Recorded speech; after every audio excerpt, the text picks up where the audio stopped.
जिंदगी की कीमत क्या है दोस्तों।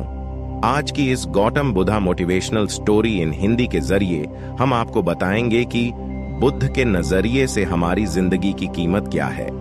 हम में से बहुत से लोग अपनी जिंदगी की वैल्यू नहीं समझते और अपने जीवन को ऐसी चीजों में बर्बाद कर देते हैं जिनसे हमारा नुकसान ही होता है।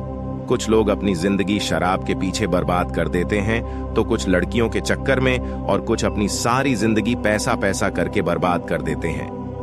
आज की इस बुद्धा स्टोरी के जरिए आप जानेंगे कि हमारी जिंदगी कितनी कीमती है और हमें अपनी इस कीमती जिंदगी को किस तरह जीना चाहिए। एक बार की बात है, गौतम बुद्ध अपने शिष्यों को जिंदगी से जुड़ी अच्छी बुरी चीजों का ज्ञान दे रहे थे। सभी शिष्य उनकी बातों को बहुत ध्यान से सुन रहे थे।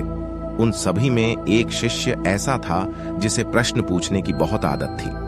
वो उठकर गौतम बुद्ध के पास गया और उनसे बोला, आप हमें जिंदगी के बारे में जो कुछ सिखा रहे हैं उस सब का क्या फायदा, क्योंकि हम में से बहुत से बच्चों को ये भी नहीं पता कि हमारे जीवन का मूल्य क्या है और ये जीवन हमारे लिए कितना कीमती है। पहले आप हमें ये बताइए कि इस जीवन का मूल्य क्या है। अपने शिष्य की बात सुनकर गौतम बुद्ध अपने कक्ष में गए और एक चमकता हुआ पत्थर का टुकड़ा लेकर आए। वो टुकड़ा उन्होंने अपने शिष्य को दिया और बोले, मैं तुम्हें इस जीवन का मूल्य तब बताऊंगा जब तुम इस पत्थर का सही मूल्य पता लगाकर आओगे। साथ ही ये ध्यान रखना कि तुम्हें ये पत्थर का टुकड़ा किसी को बेचना नहीं है। गौतम बुद्ध की बात मानकर वो शिष्य बाजार की तरफ चला गया। बाजार में सबसे पहले उसकी नजर एक फल बेचने वाले पर पड़ी और उसने वो पत्थर उस फल वाले को दिखाया और बोला, इस पत्थर के बदले आप मुझे कितने फल दे सकते हो। फल वाला बोला, ये पत्थर कुछ खास तो नहीं है, लेकिन फिर भी इसके बदले में तुम्हें 10 केले दे सकता हूं। वो शिष्य उस पत्थर को लेकर आगे चला गया। फिर उसे एक सब्जी वाला मिला। शिष्य ने उस सब्जी वाले से उस पत्थर की कीमत पूछी। सब्जी वाले ने उस पत्थर को ध्यान से देखा और बोला, इस पत्थर की कीमत के बदले में तुम्हें ज्यादा से ज्यादा एक बोरी भरकर सब्जियां दे सकता हूं। इसके बाद वो शिष्य उस पत्थर को लेकर एक सोने के व्यापारी के पास गया। उस पत्थर की टुकड़े की चमक देखते ही उस सुनार ने उसकी कीमत 100 सोने के सिक्के लगाई। शिष्य ने वो टुकड़ा बेचने से मना किया तो वो सुनार उसके बदले 200 सोने के सिक्के देने को भी राजी हो गया, लेकिन शिष्य ने वो पत्थर नहीं बेचा। इसके बाद वो शिष्य एक हीरों के व्यापारी के पास गया और उनके सामने उसने वो पत्थर के टुकड़े को रख दिया। उस पत्थर को देखते ही हीरों के व्यापारी ने एक साफ कपड़ा बिछाया, उस पत्थर को उसके ऊपर रखा, फिर उसकी परिक्रमा की और हाथ जोड़कर उस पत्थर को कपड़े में लपेटते हुए वो बोला, तुम जिसे मामूली पत्थर समझकर उसकी कीमत पूछ रहे हो, असल में ये एक बेशकीमती रूबी है। ऐसा रूबी हर किसी को नहीं मिलता। मैं अगर अपना सब कुछ बेच भी दूं तो भी इसकी कीमत नहीं चुका सकता। उस व्यापारी की बातें सुनकर वो शिष्य हैरान हो गया। वो दौड़ा दौड़ा सीधा बुद्ध के पास आया और उन्हें उसने जो कुछ भी बाजार में हुआ वो सब बताया। उसकी अचरज भरी बातें सुनकर गौतम बुद्ध बोले, तुम्हारे सवाल का जवाब इस रूबी की कीमत में ही छिपा है। हमारा जीवन भी एक रूबी है।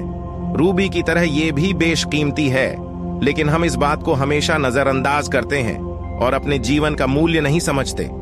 हम दूसरों को देखकर और उनके जैसा जीवन जीने की कोशिश में अपने जीवन की कीमत को कम कर देते हैं। हम ये सोचते हैं कि हमारी जिंदगी की कीमत वही है जो दूसरे हमें बताते हैं, लेकिन ये बात हमेशा ध्यान रखना कि सामने वाला अपनी हैसियत, बुद्धि और अपनी समझ के हिसाब से तुम्हारी कीमत लगाता है। सीख जो हमें गौतम बुद्ध की प्रेरणादायक कहानी से मिलती है, जिंदगी सिर्फ एक बार मिलती है, इसलिए इसको बर्बाद ना करें।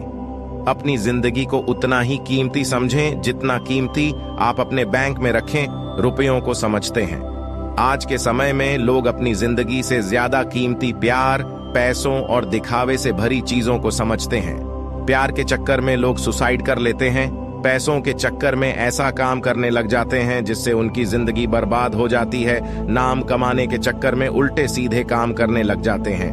हमेशा याद रखें कि दिखावा करना जरूरी नहीं है। प्यार दोबारा मिल सकता है, पैसा फिर कमाया जा सकता है, लेकिन जिंदगी को फिर से पाया नहीं जा सकता।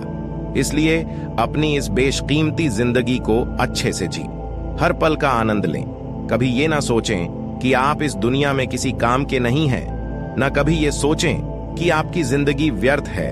आपके होने या ना होने से कुछ फर्क नहीं पड़ता।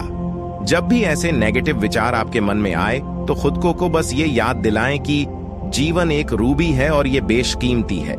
आई होप आपको गौतम बुद्धा मोटिवेशनल स्टोरी की हमारी इस पोस्ट से कुछ जान की बातें सीखने को मिली हों। ऐसी ही और भी मोटिवेशनल कहानियां पढ़ने के लिए इस ब्लॉग से जुड़े रहें और सब्सक्राइब जरूर करें। धन्यवाद।